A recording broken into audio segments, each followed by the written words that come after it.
you, Calvin. Good afternoon to the honored guests on the platform, families, residents, and staff. It's both an honor and a privilege to stand before you here today representing all the parents, guardians, and families of the CHDC residents. And before I go any further, I just want to talk a little bit about my involvement here. I've been coming to this center, Calvin, since I was 12 years old. My brother is still here. Not that far back, but he's been here since about 40 years actually, and my brother I'm his guardian. That's why I'm involved with the Parent Association. But I've watched this center grow, and it's not like I came to this as an adult. I've been around for a long time, interacting with the staff here and seeing them take care of him for 90% of his life. We're here today partially because of the parents and guardians chose to get in the arena to help fight this lawsuit. It's not the critic who counts. It's not the man who points out how the strong man stumbles or where the doer of deeds could have done better. The credit belongs to the man who actually is in the arena, whose face is marred by the dust and sweat and blood, who strives valiantly, who errs, who comes up short again and again, because there is no effort without error and shortcoming, but who does actually strive to do the deeds, who knows great enthusiasms, the great devotions, who spends himself in a worthy cause, who at the best knows in the end the triumph of high achievement, and who at the worst, if he fails, at least he fails while daring greatly. So his place shall never be with those cold, timid souls who will never know victory or defeat. Calvin said that in a way about what his coach told you. We are all in this arena, but when it came down to the lawsuit, the fight was between the state of Arkansas and the federal government. So the parents chose to get in the arena with them and fight. There were over 200 of us parents that offered ourselves up to be witnesses against the federal government. And people don't normally do that. I mean, that's just not normal. So we knew ultimately we had the most to lose. That was a quotation from Theodore Roosevelt that I just quoted. It was necessary for us to offer ourselves up as witnesses, to be both visible and vigilant during the trial, and to rally the support of as many others as we could get. And in the end, it paid off. Thank you, parents and guardians, for getting in the arena, because it did make a difference with the judge.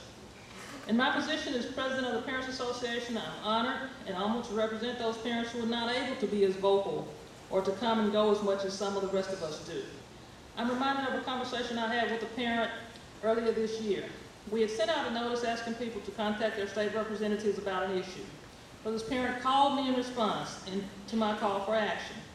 And during the course of the conversation, she said, you know, when you call up there to the Capitol, they want to know your name and get all your information. But I don't want to give them my information because I don't want the government to take my Social Security check. Now, you're laughing, but this woman was scared to death. She has a 55-year-old son here. She said, I can't bring my son home if they close that center, and I don't want them to take my check because that's all I've got. So she's not willing to be vocal. It's those elderly parents. There's a lot of them out there, y'all, that I feel that I'm speaking for them too. It's my job to advocate on their behalf because they don't have the voice that some of the rest of us have. So those of us that are vocal and visible and vigilant, we're fighting for all those parents and all those guardians that may not be as vocal as we are.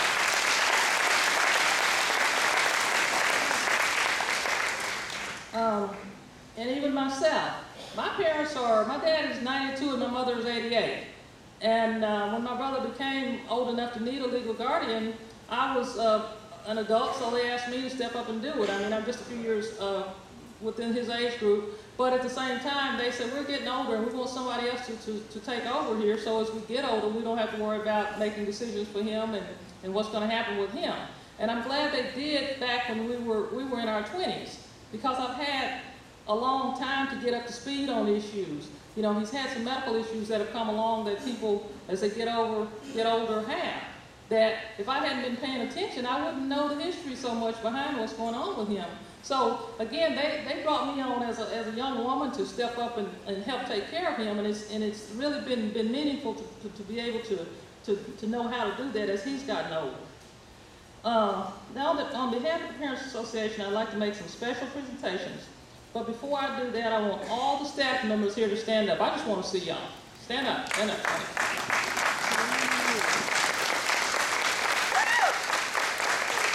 Now, I want everybody to do this. Just put your hand over your shoulder and pat yourself on the back. Thank you. We honor all of you and the rest of the staff members that work here. We know that this is not the whole staff, but we really, really, really do appreciate you. We're so grateful for what you do day in, day out, week in, week out, month in, month out, year in, year out. You mean the world to us, and I really do mean that. And now, I'd like, give me just a minute, I have a couple of presentations I'd like to do.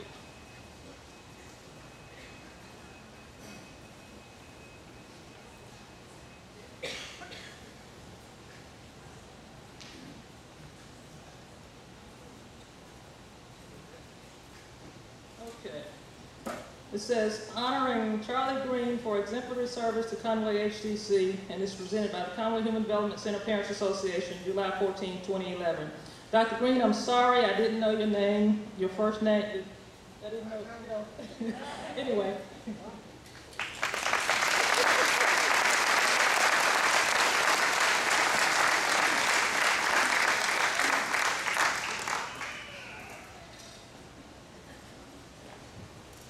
Other people we honor are not here, so I'll just pull the other one out. Calvin says honoring Calvin Price for exemplary service to Conway Human Development Center, and it's by the Conway Human Development Center Parents Association, July 14, 2011. And it's a clock. Let's take that to